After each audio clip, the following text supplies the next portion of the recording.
मेरे सहयोगी, वो भी इस खबर को ट्रैक कर रहे हैं। कुमार, एजेंडा क्या है? देखिए, अभी थोड़ी इसमें कंफ्यूजन है। क्या मुद्दों पर एक आम सहमति बनेगी, या सीटों के बंटवारे की भी हम बात करते हुए पाएंगे नेताओं को, या जो अभी आपसी दिक्कतें हैं पहले उनको आमने सामने बैठकर दूर करने की कोशिश की जाएगी?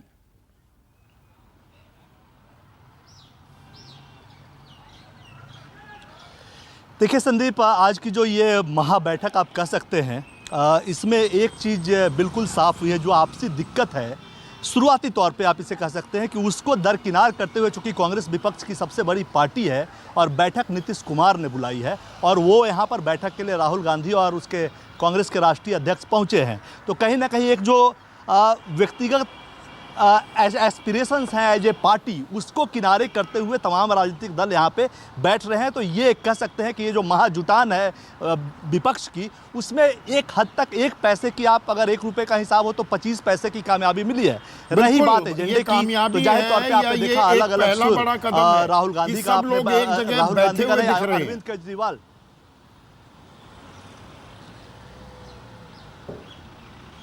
देखिए बिल्कुल ये एक बड़ा कदम है, इसमें कोई दो राय नहीं है। लेकिन जहाँ तक मुद्दों की बात रही, अरविंद केजरीवाल को आपने सुना कि पहले दिल्ली का जो दिल्ली के लिए जो नया कानून लाया केंद्र सरकार ने, उस पर चर्चा करेंगे, उसको सब लोग समर्थन दो, फिर हम आगे बढ़ेंगे। तो एक बहुत बड़ी कामयाबी आप कह सकते हैं कि शुरुआत में साथ में एक साथ सभी लोग बैठ रहे हैं, वो भी वैसे पार्टी के द्वारा बुलाने पर जिनका बहुत बड़ा नेशनल कुछ इच्छा नहीं है, या नेशनल में पद चिन्ह नहीं है, उनका बहुत बड़ा रोल नहीं है। तो बिहार में ये महाजुटान हो रही है विपक्ष की, तो इसे एक बड़ी कामयाबी कहेंगे, कोई दो राय नहीं है। लेकिन हाँ, चुनौतियां बहुत हैं। कांग्रेस के लिए तमाम तरह के ऑफर्स भी हैं, क्योंकि सबसे बड़ी विपक्षी पार्टी है, राष्ट्रीय स्तर की पार्टी है। वहीं चुनौती भी है, क्योंकि आपने पश्चिम बंगाल में ममता बनर्जी को देखा, जैसे ही इस महाजुटान की बात हुई, कांग्रेस के कुछ नेताओं को ममता बनर्जी ने अपनी पार्टी में मिला लिया। अरविंद केजरीवाल निकले, बोला कि पंजाब और दिल्ली न लड़ो, राजस्थान मध्य प्रदेश में मैं तुम्हारा समर्थन करूंगा। तो ये तमाम चुनौतियां हैं। अब रालोद के प्रमुख ने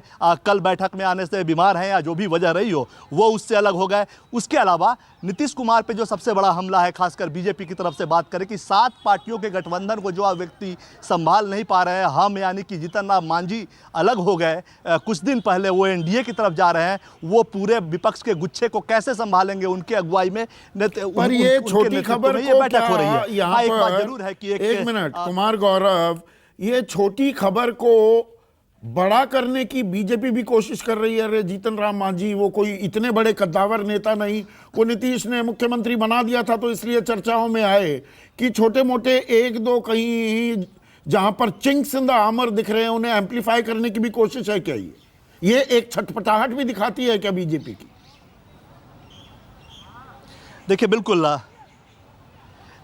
देखिए बिल्कुल बेचैनी होगी, इसमें कोई दो राय नहीं है। क्योंकि अगर पूरा का पूरा विपक्ष एक साथ आता है और 1-to-1 कैंडिडेट खड़ा करने की जो अभी बात हो रही है, धरातल पे कितनी उतरेगी वो अलग बात है, लेकिन जो बात हो रही है उससे बेचैनी होगी, इसमें कोई दो राय नहीं है। वही चलिए, जीतन राम मांझी छोटी बात है, इसमें कोई दो राय नहीं है। उनके एक बेटे मंत्री थे, उन्होंने इस्तीफा दिया, अब एनडीए की तरफ जा रहे हैं। हो सकता है जीतन राम मांझी आगे गवर्नर भी बन जाए, एक चेहरे के तौर पर उनको प्रस्तुत करे कुछ। चूँकि बिहार में जब वोटिंग होती है तो जाति के पैटर्न पर होती है। लेकिन दूसरी बात यह है कि तमाम बीजेपी का ये भी कहना है कि जो तमाम राजनीतिक दल बैठ रहे हैं, इसमें सबसे छोटा दल कौन है?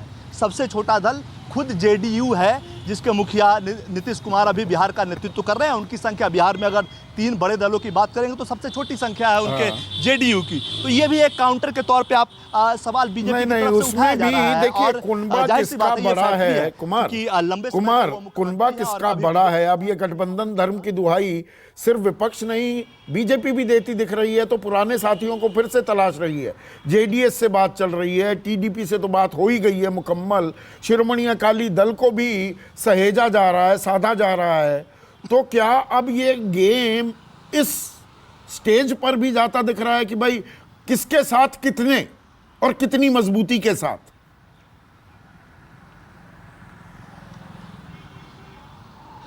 देखिए बिल्कुल ये है संदीप, इसमें कोई दो राय नहीं। जैसा कि आपने एग्जांपल दिया, मैं उसमें एक दो और जोड़ दूं।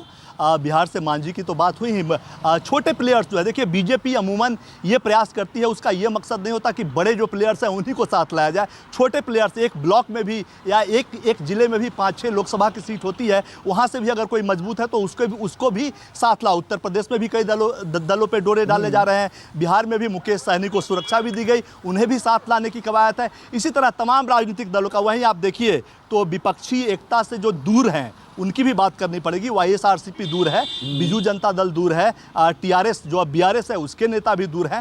तो विपक्षी एकता बीजेपी को लगता है कि दूर की कौरी है। लेकिन हाँ, जो आपने कहा कि तुम्हारे साथ कितने, मेरे साथ कितने, राजनीति में परसेप्शन का बहुत महत्व होता है। और जाहिर तौर पर इसीलिए बीजेपी अपने तमाम पुराने सहयोगियों को साथ ला रही है। बिहार में ही आप पारस ग्रुप और चिराग ग्रुप को, आपके नेता ने वो पीडीए शब्द का इस्तेमाल किया कि पीडीए हराएगा एनडीए को।